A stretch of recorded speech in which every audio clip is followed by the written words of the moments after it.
Hi friends, prayer point में आपका welcome.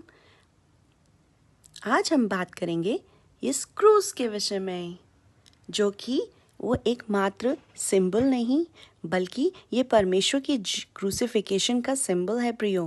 और ये सिंबल हमें इस बात को याद दिलाता है कि प्रभु यीशु मसीह ने 2025 साल पहले आपके और मेरे लिए जान दी है।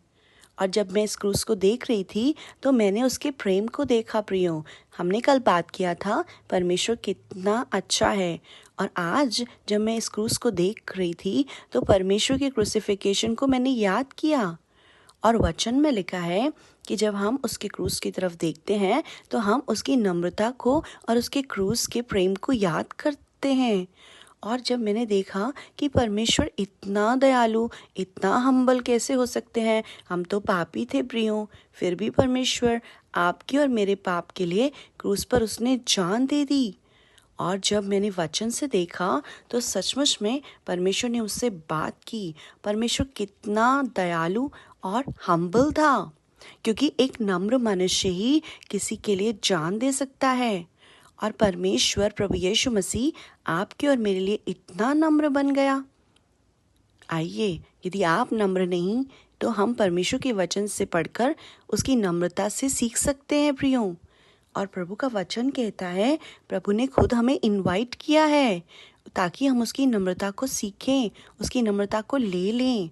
और यदि कोई व्यक्ति आपके साथ नम्र नहीं है और आप उसके साथ नम्र बनकर उस परमेश्वर के प्रेम को उसके साथ प्रकट कर सकते हैं, जैसे कि यीशु ने किया।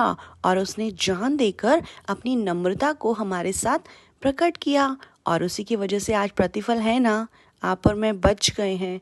इसीलिए परमेश्वर कहता है, मेरा जुआ अपने ऊपर उठा लो और मुझसे सीखो, क्योंकि मैं नम्र और मन में दीन हूँ।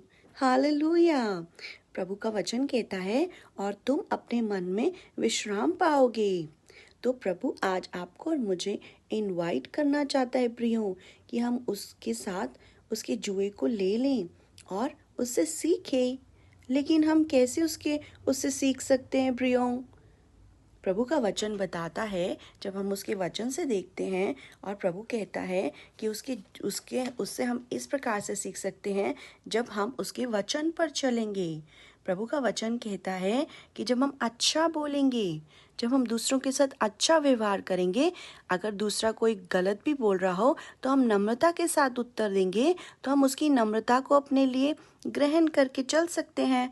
और प्रभु, आप जानते हैं प्रभु क्या चाहता है? प्रभु कहता है, तुम्हारा वचन सदा अनुग्रह सहित और सलोना हो, और तुम्हें हर एक मनुष्य को उचित रीति से उत्तर देना आ जाए। तो प्रियो, आपका वचन यदि अनुग्रह सहित होगा तभी परमेश्वर आपको आशीष देगा।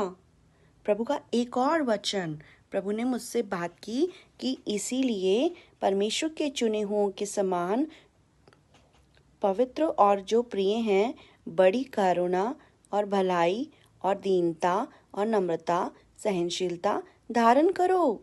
यदि आप करुणा और भलाई और दीनता और नम्रता, ये चीज़ें आपके अंदर नहीं होंगी तो प्रियो, हम प्रभु के चुने हुए नहीं हो सकते। और यदि आप प्रभु के चुने हुए होकर इस दुनिया में जीना चाहते हैं तो हमें पवित्र और प्रिय और करुणा और भलाई और दीनता, नम्रता, सहनशीलता धारण करनी होगी। तभी हम परमेश्वर के पुत्र और पुत्रियां कहलाएंगे प्रियो। एक और बात, यदि तो आपके साथ कोई आप चुने हुए हैं और परमेश्वर के चुने हुए के कारण से आपको कोई बदनामी करता है, तो उसके लिए परमेश्वर के पास रिवॉर्ड है। और परमेश्वर कहता है उनके लिए जो कि कोई आपकी बदनामी करे, तो परमेश्वर कहते हैं कि उनके पास आपके लिए एक रिवॉर्ड है प्रियो। प्रभु का वचन कहता है, मत्ती उसका 5वां अध्याय और 11 आयत में लिखा है कि धन्य हो तुम जब मनुष्य मेरे कारण तुम्हारी निंदा करें और सताएं और झूठ बोल बोलकर तुम्हारे विरोध में सब प्रकार की बुरी बातें कहें। तब आप अपनी नम्रता को धारण करके रखे प्रियो। आप बुरा ना माने, वचन कहता है तब आनंदित और मगन होना, क्योंकि तुम्हारे लिए स्वर्ग में बड़ा फल है ना अच्छी बात। और आपको और मुझको, हमको परमेश्वर के अच्छे बच्चों के समान, चुने हुओं के समान परमेश्वर के लिए जीवन जीना है, तभी हमें रिवॉर्ड मिलेगा प्रियो। इसीलिए प्रभु यीशु मसीह ने जब दुखों को सहा और उसकी नम्रता की वजह से ही आज मैं और आप बचे हैं प्रियो। और यदि आप और मैं अगर यीशु मसीह जान नहीं देते तो आप और मैं नहीं बच सकते थे, परंतु परमेश्वर ने अपनी दीनता को बनाए रखा प्रियो, और वो भला करता रहा। और आज उसका यही रीज़न है प्रियो कि आप और मैंने उद्धार को पाया है, क्योंकि परमेश्वर कहता है कि यदि तुम इसका अर्थ जानते, मैं दया से प्रसन्न होता हूँ, बलिदान से नहीं। तो परमेश्वर चाहता है कि आप और मैं दया करें, आप और मैं नम्रता धारण करें, आप और मैं परमेश्वर के उस फल को जो परमेश्वर ने आपके और मेरे लिए मिरास बनाकर स्वर्ग में रखी है, उसे हम ले लें। इसीलिए get ready to take it and be humble. फिर मिलेंगे परमेश्वर के एक नए वचन के साथ। बाय।